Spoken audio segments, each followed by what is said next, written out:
मंदिरा kitchen में चाय बना रही थी। उनकी नजर बार बार दीवार पर टंगे कैलेंडर पर जा रही थी।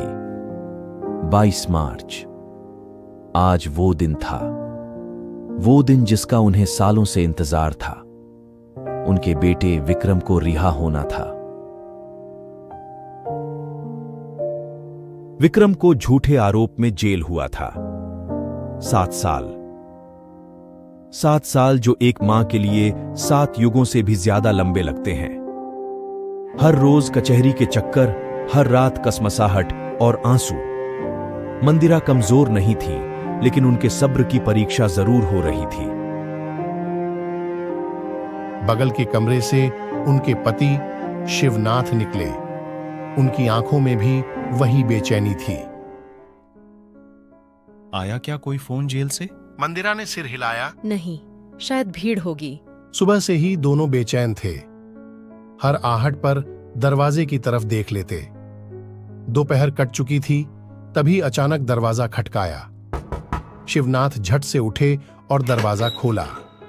सामने खड़ा था एक जवान आदमी, जेल की खाकी वर्दी पहने हुए। शिवनाथ की आवाज घबराई हुई थी। नहीं अंकल, मैं इंस्पेक्टर सक्सेना हूं। विक्रम को रिहा कर दिया गया है, लेकिन कुछ कागजी कार्रवाई बाकी है। शायद शाम तक आ जाए। शिवनाथ थोड़े निराश हुए, लेकिन राहत का एक बड़ा सा सांस भी लिया। मंदिरा, जो अब तक किचन में खड़ी थीं, उनकी आंखों से खुशी के आंसू छलक पड़े।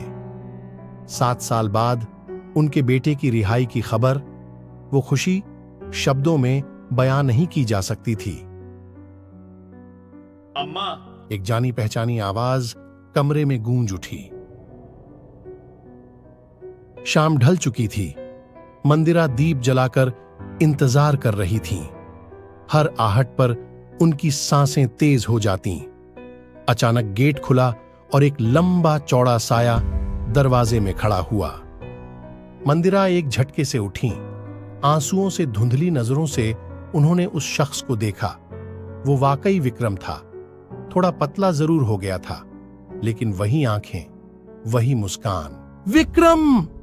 मंदिरा चीखकर बेटे की तरफ दौड़ी और उसे कसकर गले लगा लिया। शिवनाथ भी उनके पास आ गए और उन्होंने भी विक्रम को गले लगा लिया। Enes Beats on the track.